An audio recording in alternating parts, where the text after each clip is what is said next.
1986년 12월 19일에 태어난 크리스티나 칼리카는 토론토 캐비스타운 지역에서 살았으며 조지 브라운 컬리지에서 유아교육과를 졸업했습니다.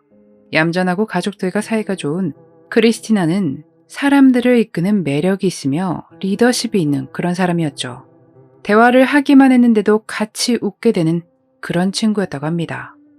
그녀는 해외여행을 좀 갔다가 돌아와서 사범대학에 갈 계획을 차근히 짜두었습니다. 2007년 7월 스트레스가 쌓인 그녀는 사촌인 페이스 카스톨로와 친구 에드워드 에디 미그, 조 베네딕트와 함께 캠핑을 계획합니다.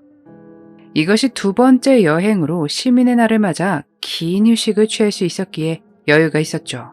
처음에는 몬트리올에서 열리는 청소년 회의에 참석을 할까 했지만 호텔비가 너무 비쌌고 친구와 함께 지내는 것이 부담스러워 계획을 변경하게 됩니다. 2007년 8월 4일 오전 3시 에드워드와 조가 크리스티나의 집에 도착했고 네 사람은 천천히 구경도 하며 장거리 운전을 시작했습니다. 오전 10시 토론토를 출발한 크리스티나와 일행들은 8월 5일 오후 12시쯤 레인보우 펄스 도립공원에 도착했습니다. 원래 예약을 했던 곳을 변경해 좀 더 사람이 없고 한적해 인적이 드문 위치에 있는 88번 캠프장으로 변경해 그곳에서 묵기로 결정합니다. 그들은 캠핑에 필요한 물건들을 정리하고 설치하며 배를 채우기 위해 요리의 식사까지 마쳤죠. 자연의 소리를 들으며 누구에게도 방해받지 않는 그런 공간에서 친구들과 함께 있으니 그저 즐거웠습니다. 장거리 운전을 하기도 했고 네 사람은 피곤을 풀 겸 오후 6시 30분 낮잠이라기에 애매한 시간에 잠을 자고 밤 10시 30분이 지나서 잠에서 깨어납니다. 오전 12시 8분 그들은 마지막 사진을 찍습니다. 최대한 캠핑과 여행을 즐기기 위해 모닥불을 피우고 이젠 수다 산매경에 빠집니다. 새벽 4시까지 이어졌죠. 그 후에 네 사람은 잠자리에 들었고 에드워드와 크리스티나가 새벽 6시 30분쯤에 잠에서 깨어납니다. 에드워드에게 화장실을 함께 가달라 부탁을 했고 두 사람은 이동했죠. 텐트에는 여전히 페이스와 조가 잠에 들어 있었습니다. 두 사람은 걸으며 이야기를 하다 어느 시점에서 조깅 얘기가 나왔고 두 사람은 조깅을 하기로 결정합니다. 이 사실은 나중에 가족들을 놀라게 했는데 이전에 크리스티나가 염증을 동반한 굳은 살로 무척이나 고생한 적이 있기에 오래 걷거나 조깅을 한다는 이야기는 놀랄만한 일이었습니다. 크리스티나는 산책로를 따라 걷기로 했고 에드워드는 고속도로 구간인 17번 고속도로를 택하며 둘은 헤어졌습니다. 그는 공원의 서쪽에 위치한 캠프장까지 달릴 예정이었지만 도착한 곳은 피크닉 장소였고 그곳에서 FCJE라는 이니셜을 돌에 새겨넣었죠. 에드워드는 1시간 후 캠핑장에 도착했고 텐트를 확인하니 페이스와 조가 여전히 잠에 빠져 있었습니다. 크리스티나가 아직 도착하지 않았지만 딱히 시간 약속을 했던 것은 아니라 크게 걱정을 하진 않았죠. 그는 잠자리에 드는 것보단 나무들을 잘라두기 위해 작은 도끼를 찾아보는데 어디로 갔는지 그것을 찾지 못합니다. 오전 9시 폴 고티에라는 이름의 남자가 88번 캠핑장에서 5km 떨어진 레인보우 폭포의 로스포트 캠프장에 위치한 RV 레저용 차량에서 내려 강가에서 모닝커피를 마셨습니다. 그러다 17번 고속도로길을 따라 내려가는 키가 작은 여성을 봅니다. 그는 나중에 인터뷰에서 아마 그 여성이 아시아인이었을 수도 있다 라고 전합니다. 오전 9시 30분 여전히 크리스티나는 캠핑장에 도착하지 않은 상태였습니다. 페이스와 조도 일어났지만 그들은 걱정하지 않았습니다. 사촌 페이스는 크리스티나가 생각을 정리하기 위해 주변을 걷고 있겠거니 생각을 했고 조는 샤워를 하러 이동합니다. 조가 샤워하는 사이 에드워드와 페이스는 아침을 준비하기 시작했죠. 식사도 마치고 또 시간이 흘러 오전 11시가 됐고 이제 슬슬 걱정이 되기 시작했습니다. 에드워드와 조는 슈피리어 호수와 레인보우 폴스 산책로를 따라 크리스티나가 걸었을 것이라고 생각되는 길을 따라 차를 몰았습니다. 하지만 발견하지 못해 오후 1시 45분 캠핑장으로 돌아와 메모를 남깁니다. 혹시 크리스티나가 돌아왔다가 자신들이랑 엇갈리지 않도록 말입니다. 공원에 빠져나온 세 사람은 공원 입구에 들러 직원에게 지도를 달라 요청했고, 그럼 그들에게 무슨 일이냐고 직원이 물었습니다.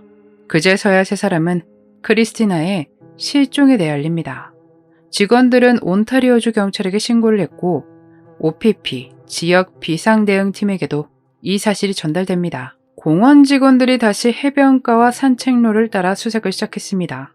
크리스티나의 실종 신고는 7시간 30분이 지나고 나서야 이루어졌고, 이날 오후 4시쯤에 그녀의 엄마에게 딸의 실종 소식이 전달됩니다. 경찰은 그녀를 찾기 위해 대대적인 수색을 벌였습니다. 17일 동안 100명의 경찰관, 잠수부, 특수훈련받은 민간인들, GPS, 수중 레이더, 적외선 카메라가 달린 헬리콥터 등등 어마어마한 사람들이 수색을 도왔습니다. 그러며 좀 잡다한 물건들이 발견되기도 했지만 크리스티나와 연결시키진 못했습니다. 경찰은 캠핑을 함께했던 에드워드, 페이스, 조를 여러 번 인터뷰하지만 크리스티나의 행방을 알 만한 정보는 전달받지 못했습니다. 세 사람 다 용의자로 지목되지 않았죠. 공식적인 수사가 취소됐고 가족들이 수색을 이어갔습니다.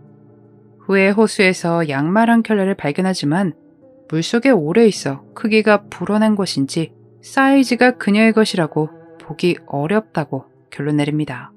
그 이후에도 추가적인 정보나 단서는 발견하지 못합니다.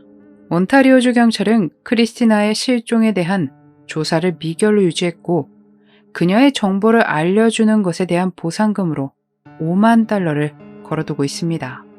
경찰은 수사 초기에 그녀가 곰이나 늑대에게 공격을 받은 것은 아닐까 의심했지만 혈흔의 흔적이나 찢어진 옷가지들이 발견되지 않았기에 동물에 의한 공격은 배제됩니다. 그 밖에도 몇 가지 추측이 나옵니다. 첫 번째, 그녀가 초행길에다 캠핑에 익숙하지 않았기 때문에 산책을 하다 숲에서 길을 잃었을 수도 있다 라는 이야기였습니다. 하지만 그녀의 흔적을 찾지 못하는 것이 이상하며 그곳에서 길을 잃기란 어렵다고 합니다. 실제로 지난 몇 년 동안 길을 잃은 사람은 70대 노인 한 명이었을 정도로 어렵지 않은 길이었습니다. 또 벌레도 싫어하고 야생동물들도 무서워하는 캠핑 초보인 크리스티나가 아무런 장비도 없이 그렇게 깊이 숲으로 들어가는 건 역시 말도 안 된다고 했죠. 두 번째, 이것은 양말 때문에 나온 이론 같은데 산책을 하던 그녀가 발이 안 좋아져 폭포 근처로 가서 발을 물에 담궜다가 사고를 당했거나 누군가의 공격을 받은 것이 아니냐라는 이야기가 나왔지만 역시나 첫 번째와 같은 이유인 캠핑 초보인 그녀가 그러진 않았을 것이다 라는 반박이 있었습니다. 세 번째, 누군가에 의한 공격을 받은 것은 아닌가 하는 의심이었습니다. 레인보우 폭포 외곽에서 자동차 경주도 열렸기에 외부인들이 많았고 누군가에게 어딘가로 끌려갔을 수도 있다고 생각한 것입니다.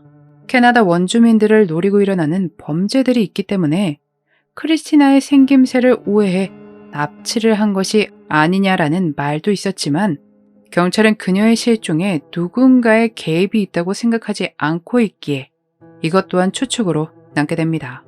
작은 단서라도 있었으면 좋으련만 단서도 하나 없이 흔적 없이 사라졌기에 여러 추측만 난무할 뿐입니다. 마지막에 함께 있다가 헤어졌던 에드워드는 그날 그렇게 크리스티나를 홀로 보냈던 것에 엄청난 후회를 한다 말했습니다. 그 지역에 대해 알지 못하는 것이 많은데 그렇게 판단을 했다는 것이 후회스럽다고 했죠. 에드워드뿐만 아니라 페이스 그리고 조까지 죄책감은 죄책감대로 주변 사람들의 시선은 시선대로 받았을 텐데 일상생활이 가능했을까 싶습니다. 크리스티나의 엄마는 세 사람이 관련되어 있을 것이라고 생각하지 않는다고 합니다. 그녀의 믿음대로 부디 그 누구도 연관되어 있지 않았으면 좋겠네요. 흔적도 없이 사라진 크리스티나의 사건, 여러분은 어떻게 생각하시나요? 여러분의 소중한 의견 댓글로 남겨주세요. 시간이 지나더라도 크리스티나에게 있었던 일이 꼭 밝혀질 것이라고 믿으며 그녀가 가족들의 품으로 돌아가길 바랍니다. 그날의 미스터리 오키노 TV였습니다.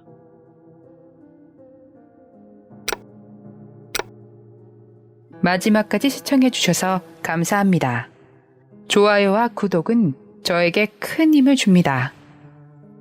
오늘 하루도 수고하셨습니다. 좋은 밤 보내세요.